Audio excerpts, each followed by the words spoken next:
Olá, tudo bom? Tudo bom, Jacques? Quanto tempo? Tudo jóia, como vai? Como Eu, vão vocês aí? eu vou bem. E você, Maria Eduarda, como tá? Tô bem. Então, vamos começar o quê? Nos apresentando? Sim, Nesse novo projeto que a gente está começando? vamos começar nos apresentando e em seguida falar do projeto, né? Então, começa pela Maria Eduarda, que é a mais nova. A gente vai Pois é. inverter? Não sei. Então fale, se Tá. apresente. Como eu sou a última que chegou, né? No caso. Eu tô meio de assistente. Oi, tudo bom? Eu vou ler as perguntas. A gente teve a ideia de fazer um projeto semanal de pedir perguntas pro pessoal que assiste às lives, tem dúvidas sobre relacionamentos de todos os tipos. E aí a gente deixou um quadrinho aberto, a gente vai estar deixando toda semana para o pessoal mandar pergunta, dúvida, alguma situação da sua vida que você esteja querendo às vezes resolver. E a gente pensou em criar um quadro que é Buscando Soluções. Hashtag Buscando Soluções. É isso aí. Então, eu sou a Maria Eduarda, é nossa, né? Ela é minha filha, junto com o Ricardo, e esse aqui é o padrasto dela, o Jacques, meu amor. Então, quem eu sou, né? Eu sou a Maria, me chamo Maria Martins, eu sou professora, terapeuta de algumas áreas aí e facilitadora em constelação familiar. O que eu faço? Eu ajudo as pessoas a se reconciliarem nos principais círculos de relacionamentos, com os pais, com a sua profissão, com o parceiro ou parceira, com os filhos e o seu relacionamento consigo. Junto com ele, nós criamos um curso que é Aprenda a Arte de Se Relacionar, e a gente usa a abordagem das constelações familiares como base, entre outros conhecimentos. Tudo voltado para ajudar as pessoas nessa questão das dificuldades nos seus relacionamentos. Agora é você. Eu sou o Jacques, professor, servidor público, no caso, servidor militar, sou policial militar do DF, oficial aqui da polícia. Já fui professor universitário, mas hoje eu atuo como professor aqui da nossa escola, né? Da Escola de Constelação Familiar BSB. E tem sido muito bom ver o resultado disso, né, com os nossos alunos, verificar esses projetos na prática. E nós estamos aqui hoje para responder algumas perguntas e trazer algumas, na verdade, as perguntas que vocês fizeram, que estão aqui com a Eduarda, e nós vamos responder aqui, procurar responder. E olha só, por que a gente teve essa ideia, né? De responder num programa semanal. A gente pegar todas essas perguntas que as pessoas nos fazem na live ou normalmente no privado. Perguntas que às vezes elas não se sentem à vontade para perguntar ali ao vivo, né? Então a gente resolveu responder para mais pessoas, porque a gente tem percebido que a necessidade de uma pessoa é a necessidade de muitos. Então é por isso que a gente está gravando esse programa semanal para levar um pouco mais desse conhecimento aí da arte de se relacionar. E aí, no caso, toda semana a gente vai deixar o quadrinho, vai postar a foto e quem quiser mandar as perguntas nos comentários, no final da semana a gente vai pegar todas essas perguntas e responder. E vai ser postado que dia o vídeo? Sábado. Então todo Todo sábado, sábado. aonde? No YouTube. Então no canal do YouTube, Escola de Constelação Familiar BSB. Então simbora? Vambora? Bom, Primeira pergunta? eu não vou ler o nome da pessoa que mandou a pergunta. Não claro. precisa, não precisa. Tá. Como conciliar relacionamento e rotina? Estudos mais trabalho. Na verdade, nós falamos disso há pouco tempo em uma de nossas lives e também no nosso curso online surgiu essa temática. O que acontece? O casal, né? Eu acho que você tem que falar um pouco mais alto porque o telefone está um pouco longe. Tá. O casal, enquanto namorados, eles têm uma programação de encontro, a arte de encontrar, restaurante, uma viagem, ir ao cinema. E aí, após o casamento, e geralmente após os filhos, eles têm as questões de gerir o lar, ou seja, as contas, os boletos para pagarem e administrar os filhos. Então o casal ele vai se distanciando desse namoro. Eles se tornam só os pais, os responsáveis pelas crianças, as pessoas que administram essa estrutura da casa, mas esse namoro acaba ficando algo distante. E aí ele já tem suas questões anteriores, que é o que a gente fala bastante nas constelações, e eles vão se distanciando, eles não têm mais um encontro. Acontece um desencontro. E a partir disso, esse desencontro pode ficar tão grande que cada um segue em uma direção. Se perde esse encontro, ou melhor, se perde esse encantamento do namoro. E como fazer para conciliar, né? Como fazer para conciliar? Profissão, relacionamento, estudos. Relacionamento e a rotina. Estudos ou trabalho, né? No caso. Então assim, o que eu pessoalmente faço, né? Aqui em casa, o que funciona aqui pra gente? A gente dá prioridades, né? Então, quando tem algo urgente para resolver da casa, a gente vai lá e resolve. Então, isso aqui tem urgência, tem prioridade. Então, hoje nós vamos resolver isso. Então, amanhã, o que é a prioridade? Então, a prioridade somos nós dois. Então, a gente deixa todo o resto em segundo plano e daí a gente foca em nós dois. Então, assim, e em detrimento da nossa relação com a rotina, a nossa relação sempre vem em primeiro lugar. Porque, veja bem, se o casal não estiver bem, você não tem cabeça, não tem disposição para cuidar das outras coisas. Então, aqui em casa, a nossa relação tem prioridade. E daí a gente faz o que precisa ser feito com a nossa relação. Porque o casal, ele tem prioridade, né? Em detrimento dos filhos, por exemplo. Agora, se você está num momento da sua vida onde você está focando, por exemplo, você tem uma meta profissional, você tem um namoro, né? Um exemplo. Então, você tem que combinar com o seu namorado, com a sua namorada. Você fala, olha, de segunda a sexta, a minha prioridade é isso daqui, porque isso daqui também é para garantir o nosso futuro. E aí, no fim de semana, você é a minha prioridade. Entendeu? Então, tudo precisa ser conversado para que fique acertado isso. Tem uma frase que eu gosto muito que é assim, o combinado não sai caro. Então você combina e cumpre o combinado, a não ser que aconteça alguma coisa que tire ali o trem do trilho. Aí depois tem que voltar, compreende? Então, basicamente é isso. Dá prioridade a cada coisa, vai pondo cada coisa no seu lugar, tá bom? Beleza. Próxima pergunta. Insegurança. É isso que ele mandou. Sobre nos relacionamentos, eu imagino, né? Sensação de insegurança. Sensação de insegurança nos relacionamentos. Foi um homem ou uma mulher? Um homem. Então eu vou deixar com o Jacques. Mete ficha aí. A insegurança do homem, na verdade, é a falta de ancoragem no pai. Ou seja, o que dá segurança para o homem, ele está ancorado no seu sistema familiar. Mãe, pai, mas principalmente o masculino, esse lado masculino da família dele. Então, o que acontece muito hoje em dia? Muitos homens, ou melhor, em muitos relacionamentos, o homem vai embora.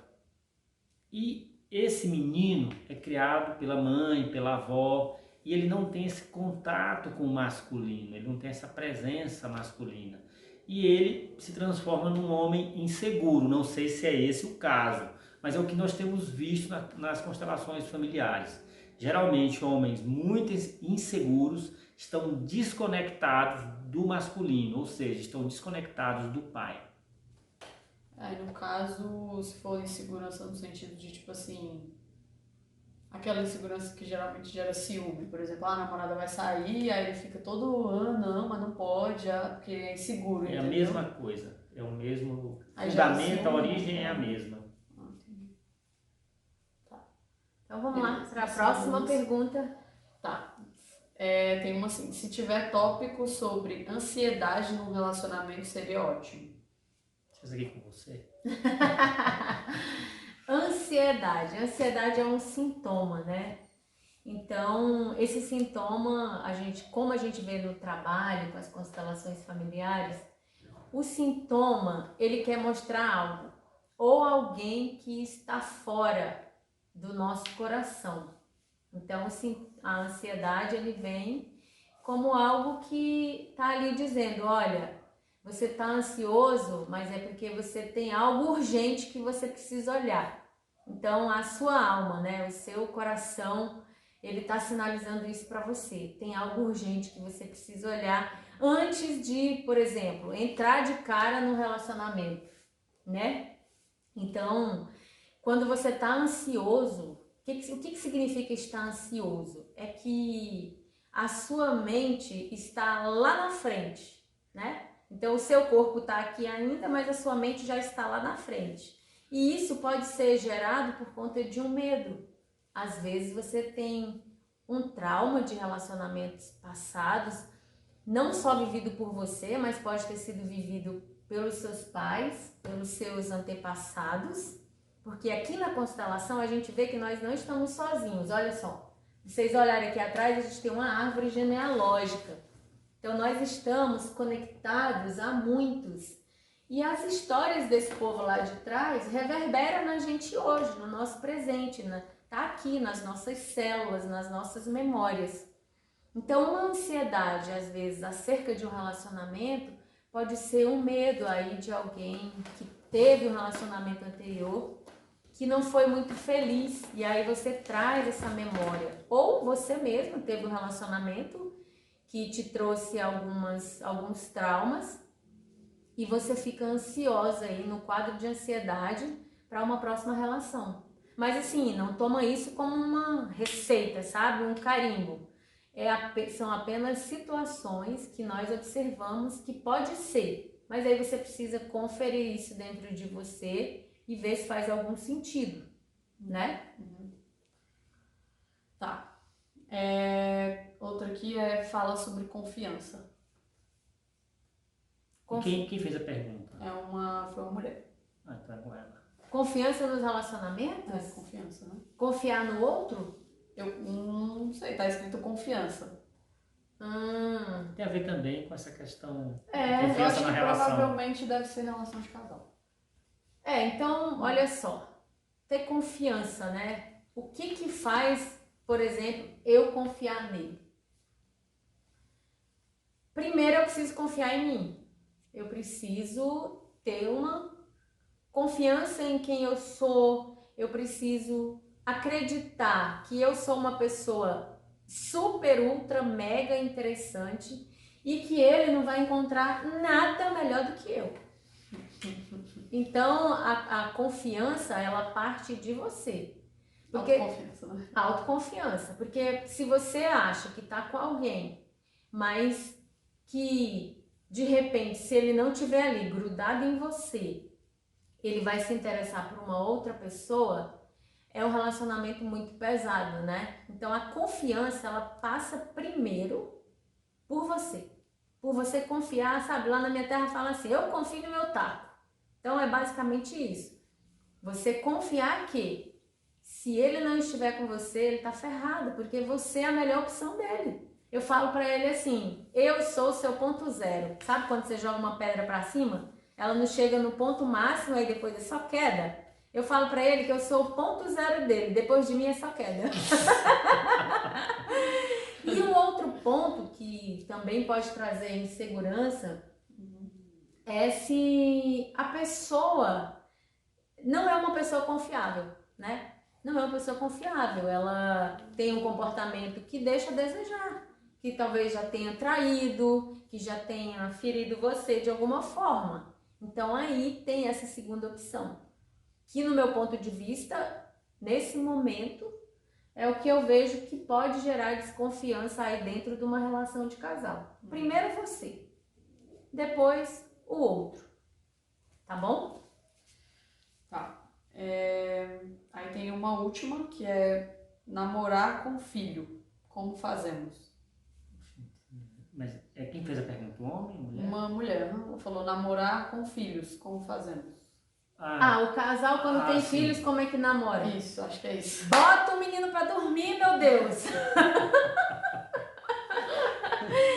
Claro que a gente está aqui simplificando, né? Mas o que eu quero? Você quer responder essa? A prioridade pode, assim, a gente pode contar a nossa história para eles, né? Como é que a gente fazia, né?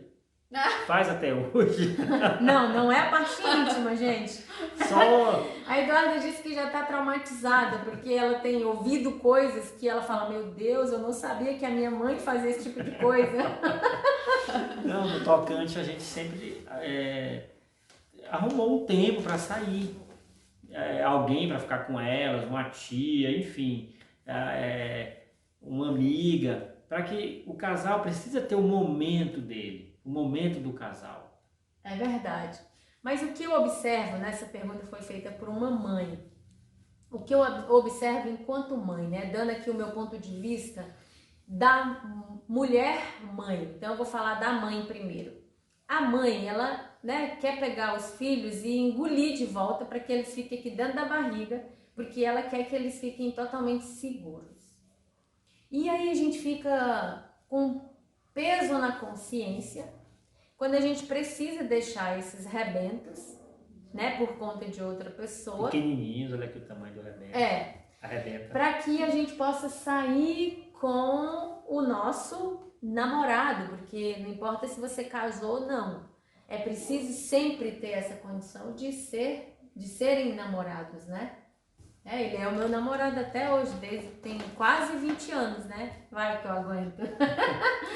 Então eu entendo que a mãe, ela tenha esse sentimento de culpa em deixar a filha ou o filho com alguém para olhar, seja com os avós, seja com tios, seja com a vizinha, né? Desde que seja alguém que vai cuidar bem da criança. Eu entendo isso. Só que a relação do casal, ela tem prioridade, né? É preciso que haja um tempo para o encontro do casal. Porque se o casal não se encontra, né? Não tem esse tempo para esse encontro íntimo, essa relação vai ficando fragilizada. E no momento que essa relação fica fragilizada, a relação fica em perigo também. E a criança, ela sente esse perigo. Ela sente o perigo dos pais se separarem, né? Então isso para a criança não é bom. A criança se alegra quando o pai e a mãe estão bem. Então, quando a gente se movimenta no sentido de fortalecer essa relação, mesmo que seja deixando os filhos com a vizinha, isso é bom para as crianças. Também no sentido deles ganharem mais autonomia e no sentido da relação ficar segura, né? Que é algo fundamental. Normalmente, quando os pais colocam os filhos como prioridade e a relação em segundo plano, o que acontece? Eles só se encontram para falar de filhos, né? Ou de contas, como ele iniciou falando. E quando isso se dá, o casal vai se afastando. Os filhos estão aqui no meio, entre o casal, né? Você pode observar, quando você for em restaurante, quando o pai está de um lado, o homem está de um lado, a mulher está do outro, e os filhos bem no meio, ali aquele casal colocou os filhos como prioridade. Já não é mais a relação do casal. Porque a gente aprende que aqui, entre o casal, não pode passar nem vento, né? O casal aqui, eles e os filhos se posicionam ali, né? Ao redor do casal. E depois vazam. O movimento dos pais para com os filhos é oferecer o que eles precisam, eles tomam e depois eles vazam. Então, se não é feito assim, o que acontece? Chega um ponto que os filhos crescem, vão-se embora, né? Que chamam de síndrome do ninho vazio. O casal, o homem olha para a mulher, já perdeu o interesse porque eles se afastaram. A mulher olha para o homem, também já não tem mais interesse porque o que eles tinham em comum eram os filhos foram embora. E aí esse casal, às vezes depois de 25 anos de casados, se separa. E aí? Exatamente, a gente tem visto isso muito, isso tem ocorrido muito. E essa separação ela não acontece nesse 25º ano. Ela começou a ocorrer lá atrás, desde o nascimento da criança. Na verdade, não tem a ver com o nascimento da criança. desde que o casal abandonou o namoro, abandonou a sua intimidade, deixou de namorar, não é isso? E o casal faz isso porque o homem e a mulher, eles fazem isso porque eles querem? Não, na verdade, eles acham que é assim mesmo, que eles têm que colocar os filhos como prioridade, que os filhos é que vem na frente. Só que quando a gente conhece as leis, né, que o maravilhoso Bert Helling percebeu, e todo esse entendimento que ele traz para nós acerca da arte de se relacionar, como ele fala, né, que se relacionar é uma arte, e como toda arte pode ser aprendida. Então, quando a gente aprende essa arte de se relacionar, a gente vai colocando cada coisa no lugar. Então, todo mundo fica bem. As crianças ficam bem no lugar delas, porque também é muito pesado para as crianças como quando eles são colocados como prioridade. Não, a nossa vida, eu vejo mães que falam assim, meu filho, minha filha, minha vida. Meu Deus, isso é muito pesado para a criança. A criança segue pela vida levando uma carga, né? Ai, não, então se acontecer qualquer coisa comigo, além da tragédia que acontecer comigo, vai acontecer algo com a minha mãe, né? Com o meu pai. Então, assim, os filhos são maravilhosos, mas os filhos são a nossa continuidade, eles precisam ir, né? Tem que fazer que nem a águia. Quando os bichinhos começam a empenar lá, os filhos da águia, os filhotes, que ela percebe ali que eles já dão conta de voar, o que ela faz? Ela vai tirando o acolchoamento que ela usou ali no ninho, sabe? Para deixar confortável na época que eles eram pequenininhos. E aí ela vai tirando e vai deixando só a parte dura. Então ela vai deixando o ninho desconfortável, que é para eles vazarem. Se eles demorarem muito, ela vai empurrando eles assim para a beirada do ninho e elas jogam eles lá de cima. Aqueles que não voam por conta própria, ela arremessa. Por quê? Ela sabe que se o filhote dela não se tornar uma águia, ele vai ser uma presa fácil para os predadores. Então ela precisa preparar aquele filhote para a vida. Assim também somos nós, né? Então a gente prepara os filhos para a vida, mas a gente mantém a nossa base, que é o relacionamento do casal. Porque senão os filhos vão tomar conta da vida deles. Aí quando eles vão, a gente se separa, o que acontece? A gente vai virar um peso morto para o filho. Isso, a gente verifica isso. Muitos pais ficam na cola dos filhos, fazem uma inversão. Geralmente porque eles também têm uma questão lá atrás, na verdade, uma dinâmica deles em relação aos próprios pais. Aí eles fazem uma transferência para os filhos. Só que para os filhos fica muito pesado. E aí fica um sistema invertido, com a ordem invertida. Ao invés da gente somar recursos, né, enquanto pais, ao invés da gente somar recursos para os filhos, para que eles sigam oferecendo esses recursos para os nossos netos, a gente rouba recursos dos filhos. Aí eles ficam mais empobrecidos, os netos mais empobrecidos ainda, e aí, cadê o futuro, né? Às vezes o sistema tem que acabar. Sim. Porque não existe recursos para serem passados adiante. E tudo isso começa lá no relacionamento com os pais, seja em qual geração for. Tá certo? Sem perguntas? As minhas acabaram. Se vocês lembrarem de alguma que vocês receberam na mensagem privada, alguma coisa assim, as que eu tinha aqui. Eu acho que por hoje, nesse nosso primeiro episódio do hashtag Buscando Soluções, já tá bom, né? Tá bom, sim. Tá bom? E na próxima E semana respostas. nós vamos postar, né, todo sábado, e na próxima semana a gente responde outras perguntas que a gente for recebendo aí no privado. Se você também quiser fazer a sua pergunta, fique à vontade lá no direct da Escola de Constelação Familiar BSB, ok? Um beijo e até breve. Um abraço, muito obrigada. Tchau, tchau.